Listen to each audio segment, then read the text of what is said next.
ভাজা পোড়া খেতে কার না ভালো লাগে, ছোট বড় সকলের কিন্তু অনেক পছন্দের। বাইরের ভাজা পোড়া তো অনেক খাওয়া হয়, মাঝের মধ্যে বাসায় বানিয়েও কিন্তু খেতে হবে। হ্যালো এভরিওয়ান, আসসালামু আলাইকুম। সবাই কেমন আছেন? আশা করি সবাই অনেক ভালো আছেন, আমরাও কিন্তু অনেক ভালো আছি। সন্ধ্যার নাস্তায় কী বানাবো ভাবতে ভাবতে মনে হলো ফুলকপির পকোড়া বানিয়ে ফেলি। এখন যেহেতু ফুলকপির সিজন, প্রত্যেকের বাসায় দিনের মধ্যে একবার হলেও ফুলকপির তরকারি আসেই। ফুলকপির পকোড়া বানানোর জন্য আমি বেসন নিয়ে নিলাম, এখানে স্বাদ মতো লবণ, গুঁড়া মরিচ, হলুদ এবং কয়েকটা জিরা দিয়ে দিলাম। যেহেতু ছোটো বাচ্চারা খাবে এই জন্য ঝালের পরিমাণ একটু কম দিয়েছি। তারপর আমি একটু একটু করে পানি দিয়ে মাখিয়ে নেব। আর এভাবে বেসন গোলানো তো সবাই জানে। আর এটা হলো শর্টকাটে ফাঁকিবাজি নাস্তা বানানোর রেসিপি। যখন হাতে সময় থাকে না, ঝটপট কিছু বানিয়ে নিতে হবে, তখন এভাবে বেসন গলিয়ে যে কোনো চপ, যে কোনো বড়া, যে কোনো কিছু বানিয়ে ফেলা যায়। এটা কিন্তু অনেক সহজ একটা পদ্ধতি। আমার বেসন গোলানো শেষ, এগুলো কিছুক্ষণ রেখে দিব। আর ফুলকপি আমি আগে কেটে রেখেছিলাম, এগুলো বেশ কয়েকবার ধুয়ে নেব। ধোয়ার পর লবণ আর হলুদ দিয়ে একটু সেদ্ধ করে নেব, হালকা সিদ্ধ।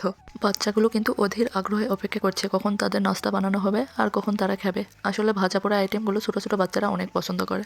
তাদের খাওয়া ঠিক না, শরীরের পক্ষে ক্ষতিকর, তারপরেও কিন্তু তারা খেতে অনেক পছন্দ করে। মাঝের মধ্যে একটু বানিয়ে দিতে হয়।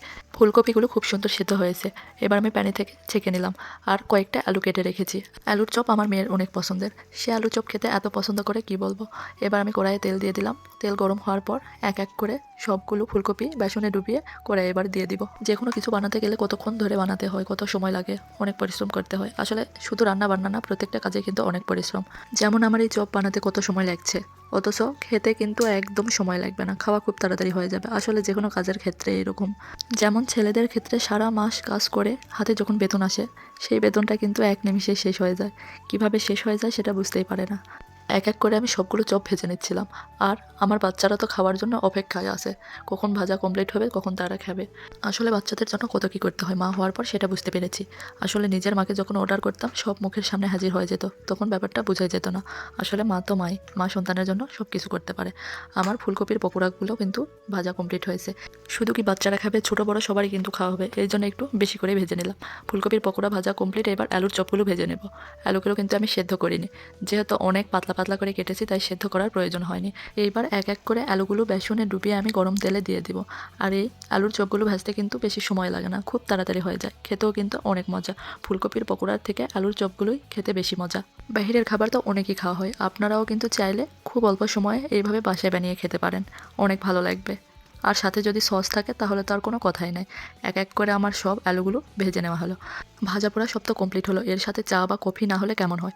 তাই কফি বানানোর জন্য প্যানি চুলায় দিয়ে দিলাম। আর আমি হলাম চা লাভার, আমার তো চা লাগেই। চা আমি অনেক পছন্দ করি, তবে রং চা না, দুধ চা আমার অনেক পছন্দের। আজকে চা বানাবো না, আজকে কফি বানিয়ে নেব। বাচ্চারাও কিন্তু কফি অনেক পছন্দ করে। আমার আজকের ভিডিওটা আপনাদের কাছে কেমন লাগলো? ভালো লাগলো অবশ্যই কিন্তু লাইক, কমেন্ট, শেয়ার করবেন। আমি সব কিছু পরিবেশনের জন্য রেডি করে নিলাম, সাথে কিন্তু সসও দিয়ে দিয়েছি।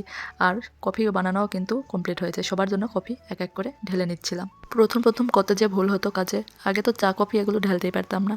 বড় একটা চামচ নিতাম, তারপর এক এক করে সবগুলো কাপে দিয়ে দিতাম। আসলে সময়ের সাথে সাথে সব কিছু বদলে যায়, সময় মানুষকে সত্যিই বদলে দেয়। অনেক কিছু না জানা মেয়েটাও অনেক কিছু শিখে যায়, শুধু আমার ক্ষেত্রে না, প্রত্যেকের ক্ষেত্রেই কিন্তু এটা হয়। এরপর আমরা সবাই মিলে একসাথে খেয়ে নিচ্ছিলাম। বাচ্চারা তো অনেক খুশি, তারা অনেক আনন্দ করে মজা করে খাচ্ছিল। তাদের এই খুশি আনন্দ দেখার জন্যই এতক্ষণ পর্যন্ত এত কিছু করা।